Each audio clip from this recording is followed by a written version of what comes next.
13 yıllardan tartып саясий протест катарында ачкачылык жарыялап атабыз. Мен ошолордун биримин. Биз мамлекетибиздеги азыркы болуп аткан массалык маалымат каражаттарынын басымына, журналисттерге болгон басымга, эркиндикке жана демократияга болгон басымга каршыбыз. Биздин колубузда эч кандай курал жок, урматтуу судья. Бизди мамлекеттик төңкөрүш, мамлекеттик бийликти басып алабыз дегенде ошондой күнөө коюп камап атат. Бирок биздин бийлик менен биздин күчүбүз ар кандай. Мы имеем неравные силы. Биздин бийликтин колунда 100 куралы болсо, биздин колубузда бир гана куралыбыз бар.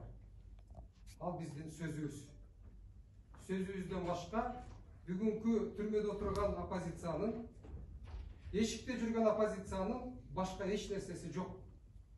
Ошондуктан биз ачкачылык жарыяган 20-га жакын адам Кыргызстанда эркиндик болсун, демократия болсун, Кыргызстанда куугунтук болбосун, биз жакшы мамлекет куралы деп 14 күндөн бери ачкачылык жарыяладык. Бүгүн ошол ачкачылыгыбыз уланабы же токтойбу, урматтуу соттор, силерге байланыштуу. Себеби мамлекеттеги эркиндиктин, демократиянын маанилүү көрсөткүчтөрүнүн бири ал эгемендүү сот бийлиги болуп эсептелет.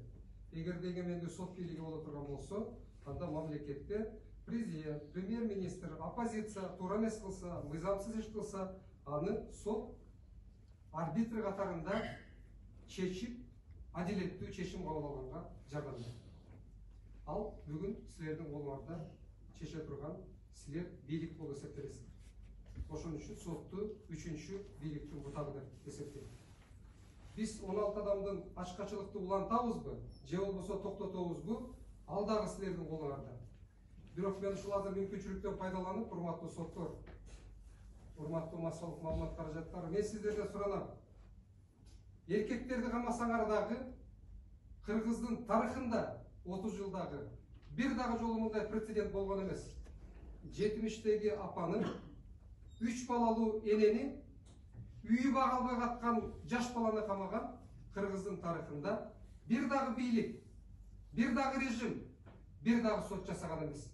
Тилекке каршы бүгүн 70-теги апаларга чейин камап, ошолор мамлекеттик төңкөрүш жасайбыз дегенде түрмөдө кармап отуруп, мен ойлойм, биздин бийлик үчүн аябагандай уят жана арсыз көрсөткүч болуп эсептелет.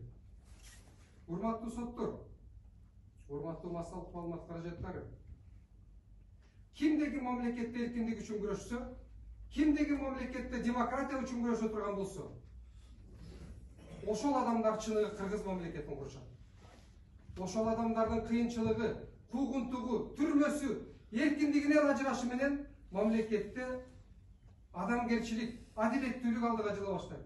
Анткени биз өзүбүздүн түрмөгө камалуубуз менен, эркиндигибизден ажырашыбыз менен, ачкачылык жарыяп атканыбыз менен, күрөшүп атканыбыз менен, Кыргызстанда жок дегенде кичинекей болсо дагы бир кадам алдыга жылып, эркиндикти, демократияны, адам укугун алдыга жылдырып атабыз. Биз өзүбүздүн ачкачылыгыбыз күрөшүү аркылуу, урматтуу соттор, сиздерден ушуну суранып атабыз. Туура чечим кабыл алгыла, адилеттүү чечим кабыл алгыла деп. Адилеттүү соту болбогон улут эч убакта улут боло албайт. Адилеттүү соту болбогон мамлекет эч убакта мамлекет боло албайт. Кыргызды соттой турган болсо, ал адилеттүү сот болушу керек. Кыргызды актай турган болсо, ал дагы адилеттүү чечим болуш керек. Тилекке каршы бүгүнкү күндө биздин бийлик, биздин сотторубуз ууруларды, коррупционерлердин бардыгын кой берип, тетиришинче чыныгы кыргыз мамлекетин куруп аткан оппозицияны, жарандык коомду, жаш саясатчыларды, укук коргоочуларды түрмөдө кармап отурат. Мен ойлойм, биздин мамлекетте бир чоң ката кетип атат. Урматтуу соттор, менин сөзүмдүн акырында силерден суранарым, мамлекет үчүн адилеттүүлүк деген аябагандай маанилүү. Адилеттүүлүгү болбогон мамлекетте эч убакта жакырчылыкты жеңе албайбыз. Адилеттүүлүгү болбогон мамлекетте эч убакта инвестиция келбейт. Адилеттүүлүгү болбогон мамлекеттин эч убакта келечеги болбойт. Адилеттүүлүгү болбогон мамлекеттин ар бир 5 жыл сайын революция болуп турат. Анткени эл айласы кеткенде чыдабай көчөгө чыгат. Ошондуктан урматтуу соттор, туура көрсөңөр, мен кандай чечим кабыл аларын жакшы билем. Мен түрмөдөн коркпойм. Мен бул бийликтен коркпойм. Мен бул бийлик канча жыл түрмөдө кармаса дагы, канча коркутса дагы чыдаганга даярмын. Мен алдыма чоң максат койгон адаммын.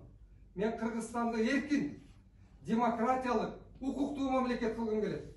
Ошон үчүн бул күрөшкө, бул саясий күрөшкө бир эле эркиндигим эмес, бир эле байлыгым эмес, бир эле үмүтүм эмес, мен өмүрүмдү арнаган кишимин. Ошондуктан баары бир үмүт деген жаман нерсе, жана жакшы нерсе. Сотторубуз адилеттүү чечим кабыл алсаңар, бул биздин мамлекет үчүн, биздин улут үчүн силердин кылган чоң салымыңар болот.